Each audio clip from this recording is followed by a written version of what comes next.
I grew up listening to Walter Cronkite. He signed off each nightly newscast with, "And that's the way it is." As a kid, I was often alarmed by the news. But I reasoned that if Walter Cronkite respected me enough to tell me the truth, then I could handle it. Yes, my reasoning was flawed. Mr. Cronkite didn't know me. Still, decades later, that respect helped me find the resilience I needed to care for my husband. He had Alzheimer's. Today's family dementia caregivers need someone who respects them enough to tell them the truth. It might help the caregiver find needed strength. Truth and strength and Walter Cronkite. That's what this episode, number 24, is all about. You're listening to My Spouse Has Dementia, a podcast that uses personal stories, occasional interviews, and simple rituals to support dementia caregiving spouses, because approximately 40% of us die first. I'm Zita Christian, writer, widow. For years now, I've thought of caring for my husband as my first caregiving experience. But not long ago, I realized that that's not accurate. I had my first experience of caregiving when I was 6, almost. I had a younger sister who was 3, almost. Our mom was in the big naval hospital on the base in Portsmouth, Virginia. She had just given birth to our baby sister. It was mid-May, 1953. Something went wrong in the hospital. By the end of June, our mom had received the last rites 3 times. In the Catholic Church, a priest performs that sacrament when a person is about to die. Our grandmother came to stay with us. Sometime during the summer, she went back to her house in Pennsylvania, and she took our new baby sister with her. In the Navy, our dad held the rank of chief and was in charge of the hospital pharmacy. When it was clear that our mom wasn't coming home right away, he recruited a young Navy couple to move into our house so the wife could take care of my sister and me until our mom came home. One afternoon in late June, my dad drove home from the hospital. He got out of the car and called me over. I was playing in the front yard with kids from the neighborhood. He said he had something important to tell me. I leaned against Dad's brown Nash Rambler. I remember I flinched when the backs of my bare legs touched the hot metal. I remember his voice sounded odd when he said, "Your mother is not going to live through the night. You'll have to be the mother now." I didn't know how to process the news that my mom was going to die that night, and I certainly didn't know how to be a mother. "You can go back to your friends now," my dad said. I don't remember what I did in that moment. Did I rejoin my friends? Did I go up to my room? I don't know. I do know that I took my new responsibilities seriously, so I started bossing my sister around. On Christmas Day, an ambulance pulled up in front of our house. 2 orderlies wheeled Mom in on a stretcher. By that time, I was 6, my sister 3. Hospital rules prohibited visitors under 12. We hadn't seen our mom since May. We were excited to the point of tears. I didn't care that she looked like a skeleton. I just wanted her to come home. I wanted life to be the way it used to be. But nothing was the way it used to be. Mom was on a stretcher. What looked like a coat stand on wheels was next to her bed. A bag of liquid hung from a hook, with a tube that ran from the bag to Mom's arm. From under the blanket, I could see another tube coming from her right side. Mom explained that she had to go back to the hospital in a few hours because the doctors were still working on her. But we shouldn't worry. She was getting stronger and stronger every day. Saying goodbye that afternoon was hard for me and my sister. It was hard for our dad, too. I don't know if he was inspired to arrange for the visit or if Mom said that's the only thing she wanted for Christmas. In the spring of 1954, a year after giving birth to our baby sister, Mom finally did come home. I remember Dad helping her walk up the 2 steps to our front door. Her right leg was trapped in a metal cage, held in place with thick straps of dark brown leather and clunky metal buckles. Another year went by, and our baby sister also came home. By then, she was 2 years old. Mom was still wearing that heavy leg cage, and then one day, she took it off. She hung it on one of the coat hooks in the stairwell leading upstairs to where my sister and I slept. I saw it at least twice every day. Mom's health steadily improved, but never to what was normal for a woman of 32. She didn't look the way she did when she first went into the hospital. Her long, wavy chestnut hair, always so shiny, was gone. Now it was gray and dry like hay. I overheard a neighbor say something about my mom having her womanly parts tied up. One of the neighbor boys told me she looked like a witch. I screamed at him and told him to go to hell. That was the first time I used a swear word. It was the worst one I knew. Mom taught me to cook. Nothing fancy, just enough to put a meal on the table. She was often tired. She slept a lot. She also cut off her hair. One day I asked if it was true that her womanly parts had been tied up, and what were womanly parts. She explained that she had to have an operation that would stop her from having more babies. She led me into the bathroom. She took off her cotton blouse. She had on a plain white bra with circles of stitching on the cups. Skin stitches ran all across her belly.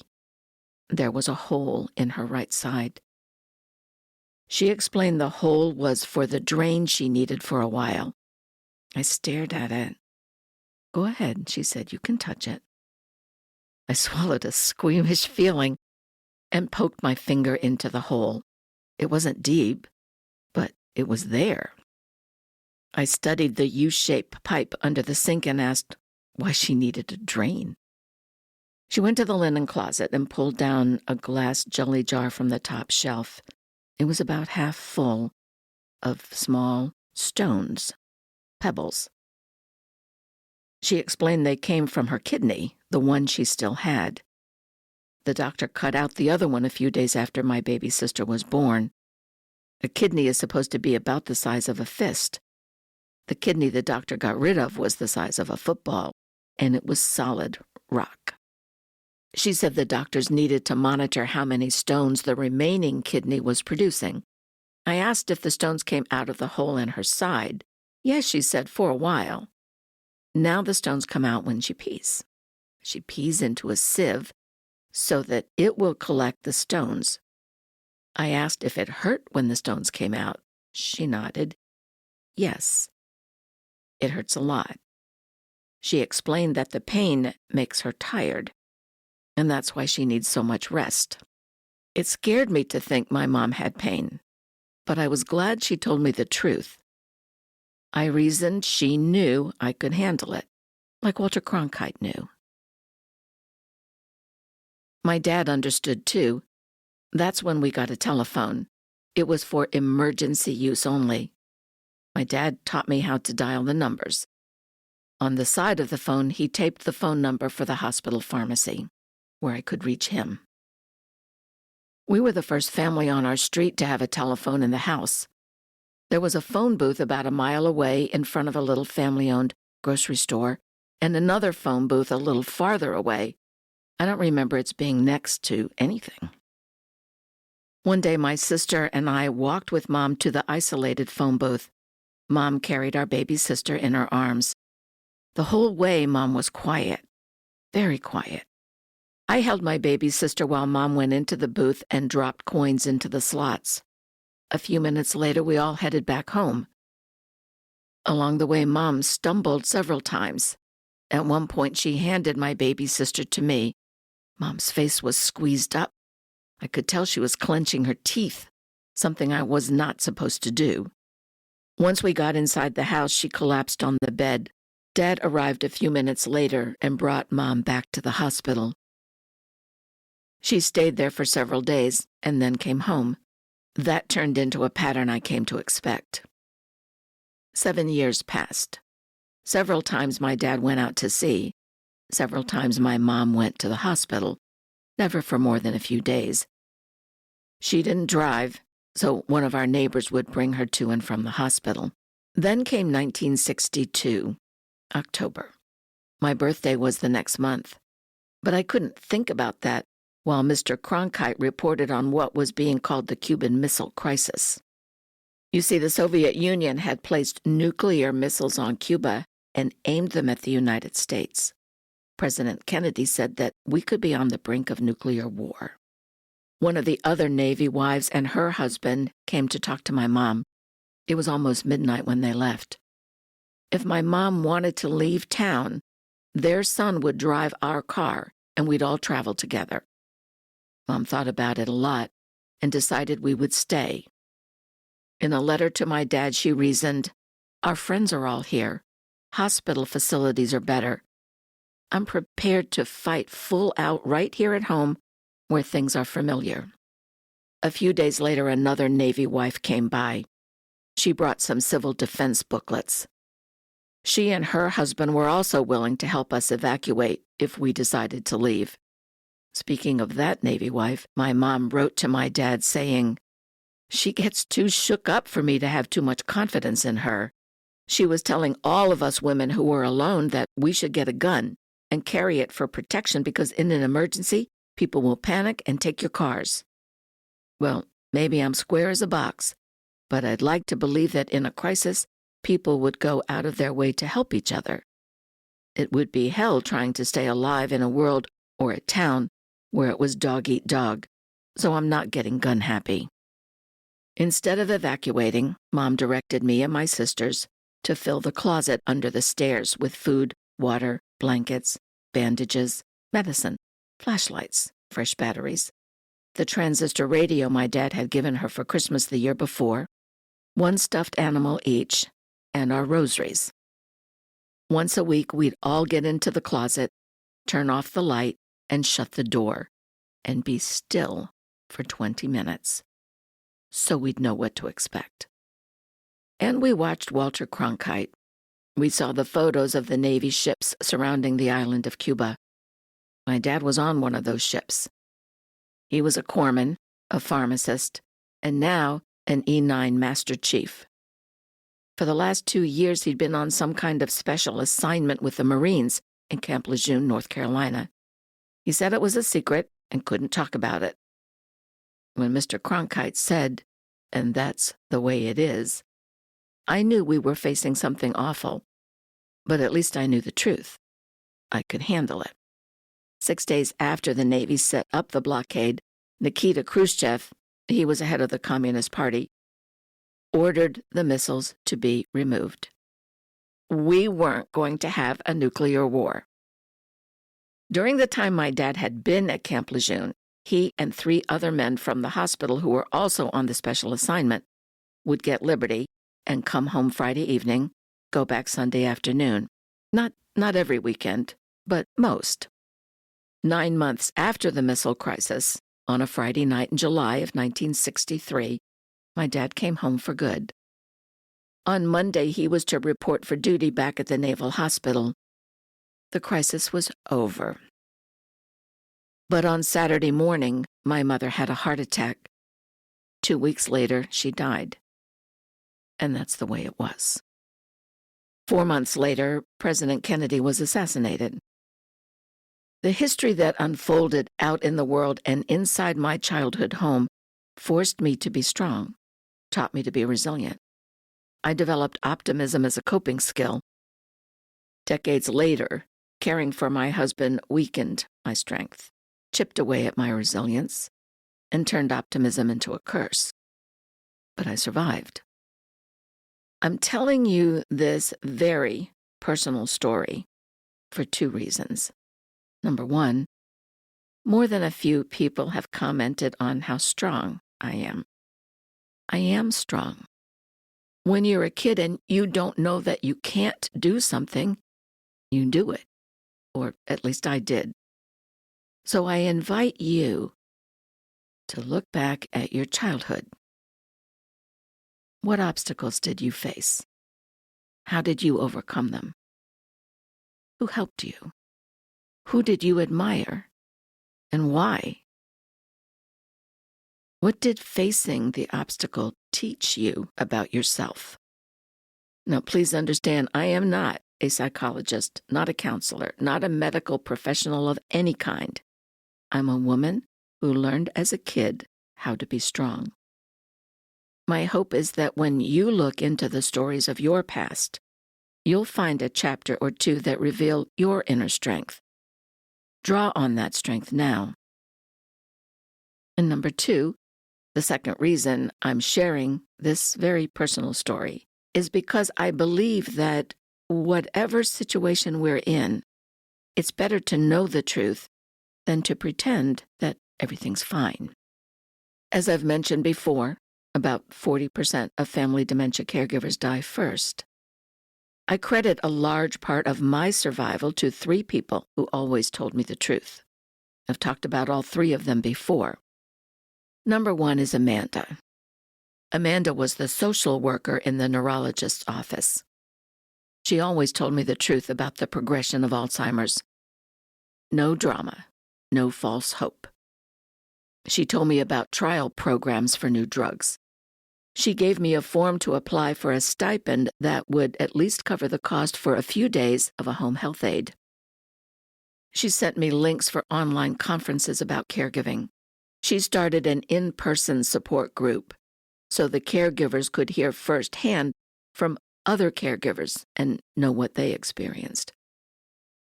When the time came, she made the arrangements for palliative care and hospice. Amanda prepared me for what might and what would happen. So when the day came that Dick didn't know who I was, I didn't get upset. Instead, I said, "I'm your wife, and I love you." Months later, when he said, "You seem like a nice woman. Are you married?" I didn't get upset. Instead, I said yes. And my husband is the most wonderful man in the world. He's just like you. When he talked to himself in the bathroom mirror, gestured toward me saying, "That old woman's here," I didn't react. No, that's not true. I laughed. When the really bad nightmares came and he morphed into a wide-eyed monster and yelled, "Get out of here or someone's going to get killed," I locked myself in the guest bedroom and called Amanda in the morning. The number 2 person, that's Misty, the APRN, who left the neurologist's office to open her own practice. Her stepfather was in the middle of the Alzheimer's journey. Misty saw what her mom was going through and understood my emotional trauma. Like Amanda, Misty always told me the truth about where Dick was in the progression of the disease. No drama, no false hope. In March of 2021, I told Misty that I had learned just 2 days earlier that Dick and I would have to leave our home in June. Everyone in our condominium would have to vacate for 5 months, while the crumbling foundation of our whole building was removed and replaced. Our daughter and her family opened their home to us. They lived 90 minutes away.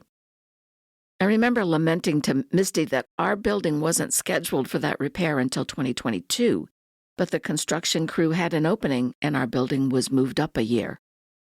In the next 3 months, I would have to empty 36 years of stuff from the basement and the garage and put it all in the living room. I wasn't ready. Misty helped me make a plan to minimize the disruption for Dick.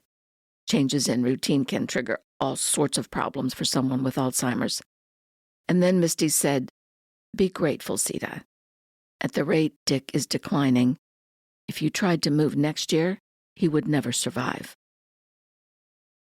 Number 3 is our family doctor. By the time Dick was diagnosed with Alzheimer's, we had been seeing our family doctor for at least 25, maybe 30 years. He knows us. At one of our appointments, he drew a graph to illustrate how Alzheimer's would cause a steady decline in symptoms over several years. 2, 3, 5, maybe more. And how one day the steady decline would become a sharp drop. The number and severity of symptoms would increase dramatically. He added that since people are different, and not everyone with Alzheimer's displays all of the symptoms, it would be impossible to predict how Dick would be affected. That said, on average, a person lives 6 years after the diagnosis of Alzheimer's. He added that the most common causes of death for a person with Alzheimer's are infections, mostly from a UTI, falling, and choking. I knew that our doctor was one of the physicians on call at a memory care facility nearby. I told him that friends, family, and other members of Dick's medical team had encouraged me to look into moving him to such a place. The facility in question had apartments for couples like Dick and me, so we could stay together and help would be just a buzzer away, and that sounded pretty good. That's when our doctor pointed out that Dick was almost 9 years older than I was, and that my health was that of a woman 10 years younger than I am. He urged me to consider the financial implications of moving into an apartment at a memory care facility. As the dementia progresses, the spouse with dementia winds up being moved into a locked area for patients who require additional care at an additional expense. I wouldn't be able to move with him. Whether or not the healthy spouse can stay in the apartment might be up to the facility. Oftentimes what happens is the healthy spouse has to leave. That means buying or renting a place to live. All too often, the healthy spouse loses everything and has to declare bankruptcy. I listened and felt a pit in my stomach. At the same time, I was grateful. With knowledge, I could make a plan. How could I adjust the household budget to afford a CNA for at least a few hours a week? What modifications would I need to make at home to reduce the chance that Dick would fall? What could he eat that wouldn't create a choking hazard? I have a sister in Florida. I could ask her to research medical equipment. I have a sister in Virginia. Her husband died at home a few years ago. He had cancer. What tips could she give me to manage comfort and hygiene? Which neighbors could I call on to help? What paper items and cleaning products should I buy in bulk? The point is, I needed to reach out, get information, ask hard questions, speak up, and do everything I could to take care of my husband at home. I remember the night, this was years before Alzheimer's came into the picture. I took Dick to the emergency room. He was in horrible pain. Turned out he had gallstones. The doctors gave him pain meds and scheduled surgery for 7 a.m. The next morning, the surgeon came to talk to Dick. Dick was on a stretcher in the hallway. I was standing next to him. Several other patients were also on stretchers in the hallway. The surgeon, Dr. Anderson, asked Dick if he had any questions. Dick said no. The doctor turned to me. Did I have any questions? Yes. Oh, yes, I did. Did you drink any alcohol last night? Do you take any drugs? How much sleep did you get last night? Poor Dick. He gave such an apologetic look to the doctor, and then he said to me, "Honey, don't say that."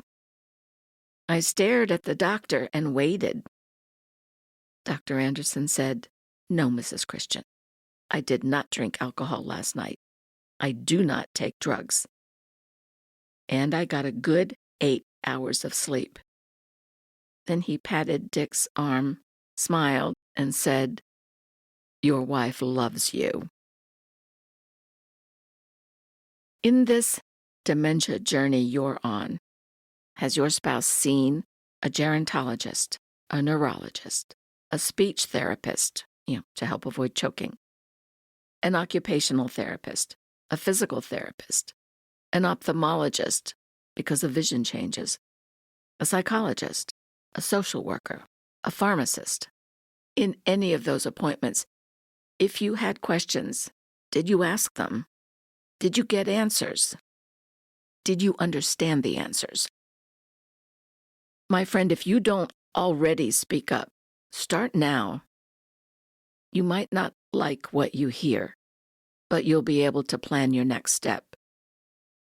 As you well know, in caring for a spouse with dementia, there are times when we can't take more than one step. But one step is progress. And that's the way it is. If you know someone who is caring for a spouse with Alzheimer's or other form of dementia, please tell that person about this podcast. If you or that person would like to leave a voicemail for me, and gosh, I hope you do, go to the website myspouseHasDementia.com. On the right side, you'll see a small vertical purple bar with a little microphone symbol. Just press the bar. You'll have 2 minutes to leave a message. If you prefer to write, send an email. Write to zita@myspouseHasDementia.com. I don't have an assistant. No one sees my email but me. And in the meantime, when I say take good care of yourself, those words aren't fluffy. They're fierce. Because we need to survive. Thank you for listening all the way to the end.